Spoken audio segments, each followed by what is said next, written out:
కోటి దరఖాస్తులు మినహాయించగా 1,09,000 దరఖాస్తులు మిగిలాయి. ఈ దరఖాస్తులను కంప్యూటరీకరించి ఈ సమస్యలన్నిటిని కూడా పరిష్కరించి తెలంగాణ రాష్ట్రంలో పేద ప్రజలందరికీ సంక్షేమ పథకాలను అందుబాటులోకి తీసుకురావాలని నా మంత్రివర్గం ఉక్కు సంకల్పంతో ఈరోజు పనిచేస్తుంది. అదేవిధంగా మిత్రులారా, అధికారంలో వచ్చిన 48 గంటల్లోనే 2 గ్యారంటీల అమలుకు శ్రీకారం చుట్టాం. ఆడబిడ్డలకు ఉచిత బస్సు ప్రయాణ సౌకర్యాన్ని కల్పించాం. పైసా ఖర్చు లేకుండా రాష్ట్రంలో ఎక్కడికైనా ఉచితంగా వెళ్లే అవకాశం మహిళలకు, మా సోదరి మనులకు ఈ పథకం ఉపయోగపడుతుంది. ఈనాడు కోట్లాది మంది ఆడబిడ్డలు అమ్మగారింటికైనా అత్తగారింటికైనా భద్రాచలం గుడికైనా సమ్మక్క సారలమ్మ సందర్శనానికైనా కోట్లాది మంది మహిళలు వినియోగించుకుంటున్నారు అనంటే మా ప్రభుత్వానికి ఎంతో సంతృప్తినిచ్చింది ఈ ఉచిత బస్సు ప్రయాణ సౌకర్యం. అదేవిధంగా బస్సులు సరిపోవడం లేదు, వాళ్ళకు సమస్య అవుతున్నదంటే అదనంగా బస్సులను ఏర్పాటు చేయడమే కాదు, అదనంగా బస్సులను కూడా మా ప్రభుత్వం కొనుగోలు చేసి మా ప్రాధాన్యత మహిళల పట్ల అత్యధికంగా ఉంటుంది అని చెప్పి ఆ తల్లులకే ఈ ఉచిత బస్సు ప్రయాణాన్ని మేము అంకితం చేయడం జరిగింది. అదేవిధంగా పేదల ఆరోగ్య విషయంలో రాష్ట్ర ప్రభుత్వం ఆనాడు డాక్టర్ వైఎస్ రాజశేఖర రెడ్డి గారు ఉన్నప్పుడు శ్రీమతి సోనియా గాంధీ గారి నేతృత్వంలో ఆరోగ్యశ్రీ పథకాన్ని తీసుకువచ్చి పేద ప్రజలకు ఆరోగ్యాన్ని, కార్పొరేట్ వైద్యాన్ని అందించడం ద్వారా ఆ కుటుంబాలను ఆదుకునే విధంగా ఆనాడు ఆ పథకాన్ని ప్రవేశపెట్టడం జరిగింది. కొన్ని ప్రత్యేకమైన పరిస్థితుల వల్ల ఆ పథకం నిర్వీర్యమైన మళ్ళీ ప్రజాపాలన ప్రారంభించిన ఎంబడే మా ప్రభుత్వం, మా మంత్రివర్గం 5 లక్షల రాజీవ్ ఆరోగ్యశ్రీ పథకాన్ని పేదలకు ఉచిత వైద్యాన్ని అందించడానికి 10 లక్షల రూపాయలకు పెంచి డిసెంబర్ 9 నుంచి అమలు చేసి పేదల ఆరోగ్యాన్ని కాపాడే విధంగా ఈనాడు మా ప్రభుత్వం ముందుకెళ్తుంది.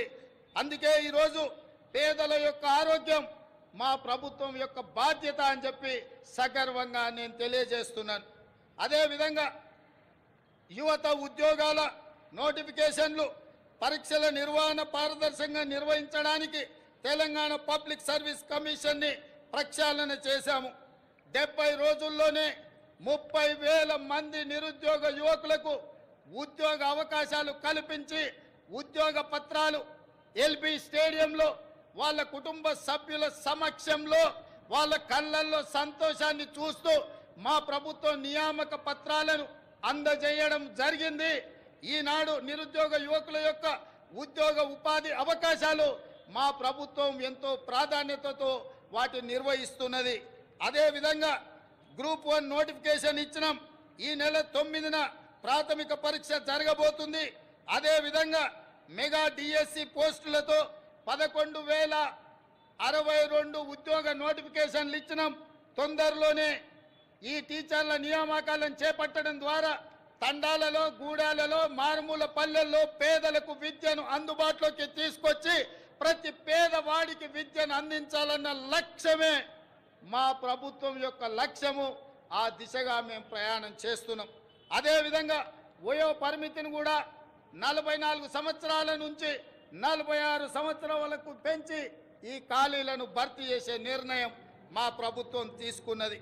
మిత్రులారా, రాష్ట్రంలో లక్షల మంది ప్రజల సొంత ఇళ్ల కోసం ఎదురు చూస్తున్నారు. వారి కలలు నెరవేర్చేందుకు భద్రాద్రి రాముడు సాక్షిగా ఇందిరమ్మ ఇళ్ల పథకాన్ని ప్రారంభించాం.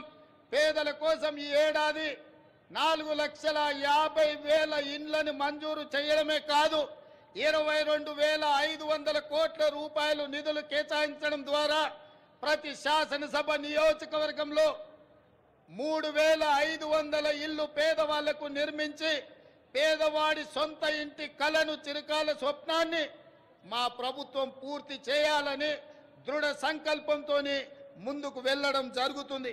అదేవిధంగా విద్యారంగ ప్రక్షాళన, తెలంగాణ ఎడ్యుకేషన్ హబ్గా తీర్చిదిద్దాలని సంకల్పించాం.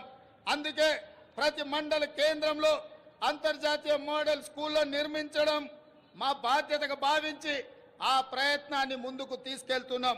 అదే విధంగా స్కిల్ యూనివర్సిటీలను ఎంతో మందిని విద్యార్థులు పట్టాలు తీసుకుంటున్నారు, కానీ వాళ్ళకి స్కిల్ డెవలప్మెంట్ విషయంలో సరైన శిక్షణ లేకపోవడం వల్ల ఉద్యోగ ఉపాధి అవకాశాలలో కొన్ని